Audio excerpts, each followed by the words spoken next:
अक्षय तृतीया लक्ष्मी प्राप्तीचा अतिशय महत्त्वाचा दिवस, त्याच्याच बरोबर पितरांची सेवा करण्यासाठी सुद्धा खूप उत्तम असा हा दिवस.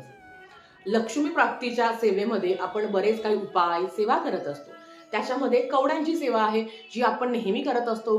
जे कोणी नव्याने करणार असेल तर त्यांनी आवर्जून करा. आपली आर्थिक अडचण कमी व्हावी, किंबहुना आपल्याकडे जी काही प्राप्त लक्ष्मी आहे ती स्थिर होण्यासाठी ही सेवा केली जाते. 40 दिवसाची ही सेवा आहे.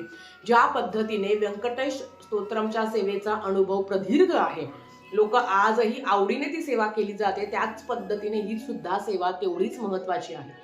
माता लक्ष्मीची, भगवान विष्णूची सेवा आपल्याला कवड्यांवर करायची आहे. ही सेवा केल्याने तुमची आर्थिक अडचण नक्कीच कमी होईल. तर नक्कीच तुम्ही यंदाच्या अक्षय तृतीयेला ह्या सेवेला जर तुम्ही सुरुवात केली, आणि अर्थात जर तुम्हाला मासिक धर्म सुतक असेल तर तुम्ही कोणाकडनं ती सेवा सुरू करा आणि नंतर तुम्ही कंटिन्यू करू शकता. आता ही सेवा काय आहे, ती कशी करायची, कुठले मंत्र जप करायचे, या संदर्भातली माहिती खाली दिलेल्या लिंकवर आहे. नक्कीच तो व्हिडिओ बघा, म्हणजे तुम्हाला सगळ्या अडचणी तुमच्या दूर होतील. धन्यवाद. श्री स्वामी समर्थ.